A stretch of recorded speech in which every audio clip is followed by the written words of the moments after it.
Hi, thank you so much for tuning in to Sidewalks Entertainment. I'm your host, Lori Rosales. I'm so excited about today's show. We have a fantastic show lined up for you. Today's guest made his mark in the sci-fi fandom realm in the iconic sci-fi action film Starship Troopers as Johnny Rico. I keep laughing because I'm like picturing as I'm talking about his name or talking about him, I'm picturing the creatures that were in that film. It was a great film, and he played Johnny Rico, and today he's going to be joining us to talk about the Popcornflix series, Salvage Marines. That's right, Casper Van Dien will be joining us right here on Sidewalks Entertainment. I'm pleased to welcome Casper Van Dien and Jolene Blalock to the show. Welcome to Sidewalks. Thank you for having us. Thanks, Ray. Yeah. Now, I'm actually kind of curious, were both of you big sci-fi fans when you were growing up? I was a huge sci-fi fan.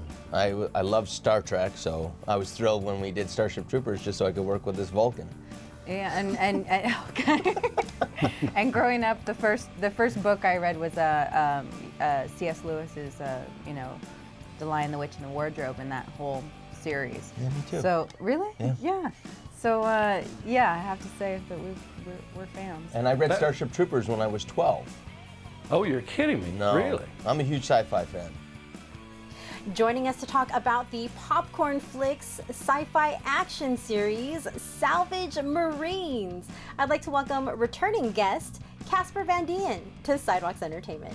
Hi, Casper. Thank you so much for joining us. Hi, Lori. How are you doing? I'm doing great. Thank you so much for asking. So, fans remember your role as the lead character, Johnny Rico, in the 1997 cult classic sci-fi film, Starship Troopers. Reflecting back, what do you remember most about working on that movie? Well, just the huge expense that it was. Just seeing everything, there's so many people behind the scenes. It was such an expensive movie. It was $100 million back in 1997, which would be like $225 million today or whatever it is, something absurd. But it was just ridiculous the amount of people were behind it. And I was like, ooh, I better not mess up because there's a lot riding on my shoulders here. So, and so I really wanted to, I didn't want to mess up, but that was one of the most impressive things. And then also just where we shot, all the different locations. And it was a 6.5 month shoot straight, and then 2 weeks of pickup shots. So 7 months total of shooting. And then they did visual effects before and after for years. Oh, wow. Oh, my gosh. Well, I mean, it's been 25 years, and I can still vividly remember when that film was released. I loved that film. And, I knew a lot of work went into it, but I had no idea that so much work, like that much work went into it. Yeah, there was so much that went into it. I mean, we had 1,400 extras one day where we also had 30 actors, 30 stunt guys, all running around with weapons and these machines running around following us and, all trying to film it and everything like that. And it was pretty intense. So back then, after filming concluded with Starship Troopers, were you able to keep any of the props or costumes as a memento? I had some for a little bit, but I gave them away to some charity things many years ago, so I don't have anything like that now. But I do have toys from them. I get the Starship Troopers toys. There's a new Johnny Rico one out called Starship Force, which looks just like me, and it's in the uniform with the bomb and everything and the gun. It was pretty powerful. Nice. And then the Funko Pops has 2 Johnny Ricos out. And originally, Galoob put out toys, so I have all these little different action figures of me, which is kind of fun to do. And when my kids, That's awesome. yeah, it's cool. So do you ever rewatch the film? I rewatch the film, but do you ever rewatch the film? Or have your kids seen it?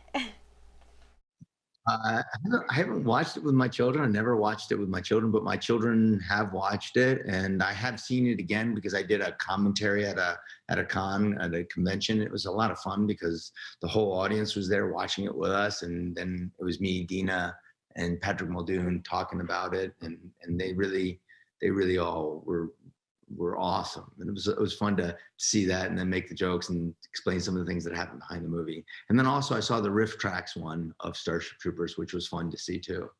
Oh wow, that is really cool. So as far as genre goes, it seems as though you've pretty much done everything. What's a genre that you would like to do more of? Well, obviously sci-fi. I love sci-fi, and I love westerns. I would love to do more of both of those. So do you have any directors in mind that you would like to work with in the future? Oh my God. I have a lot of directors I would love to work with. I've been fortunate where I got to work with Paul Verhoeven, who's I think one of the greatest directors ever, and Robert Rodriguez and Tim Burton. And so I've been really blessed with that.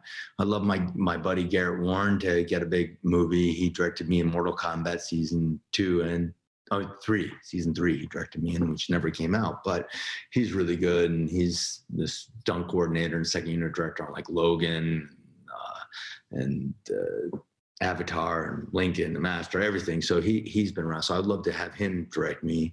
And then I have a whole bunch of buddies that I would like to direct with. A lot. Yeah, it's a long list. There's you pick a director, I'm like, oh my God, I would love to work with them. So Spielberg, Cameron, you're always like, oh my God, yes. But yeah, I was gonna say Spielberg too. Yeah, he would be. So the Popcornflix sci-fi action series, Salvage Marines. Tell me about Salvage Marines and your character, Samuel Heist. Nice. Salvage Marines was written by Sean Michael Argo. It's a book series, but then the screen adaptation was done by him, Sean Michael Argo, and Raphael Jordan. Both of them are obviously Starship Troopers fans. But this film is also like a throwback to Star Trek, or it's just a little show that really has a lot of character. The character development is incredible, and the relationships are awesome. It's a lot of fun to be around that and to be filming that. Now, we're born with life debt. Everybody, doesn't matter if you're black, white, Hispanic, doesn't what your sexual orientation is or sex is, doesn't matter. We're all the same. We're all born with debt, and all that matters is the person next to you. There's no way you can get out of debt unless you join the Salvage Marines, but there's an 80% mortality rate.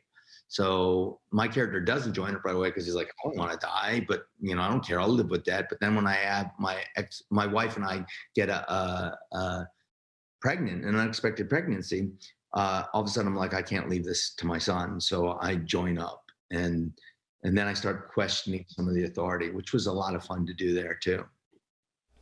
Nice.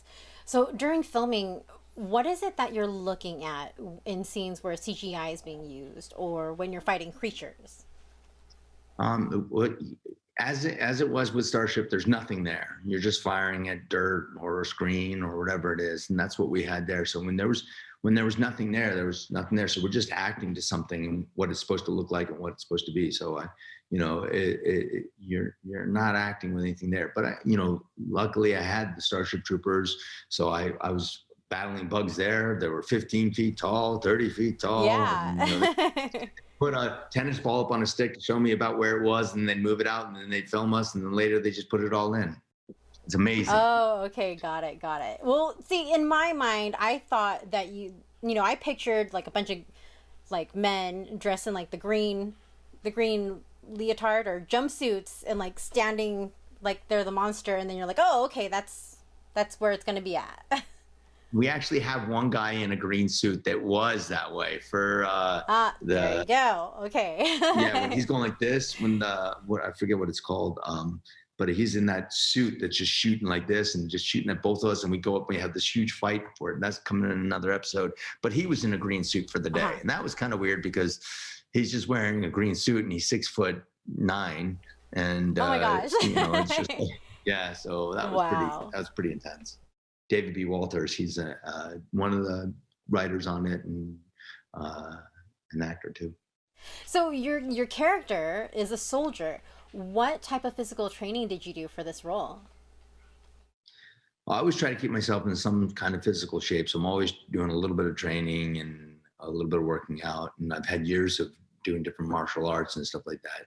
For this one, we had a boot camp, and we had a Marine go through the boot camp with us, and we had a knife fighting expert, Lee McDermott, go doing this, and then we had Eddie Davenport, who was training us physically, making us do all these workouts. So we did a boot camp, and then we actually did boot camp in the show, which was also physically draining too. So it was just a lot of fun.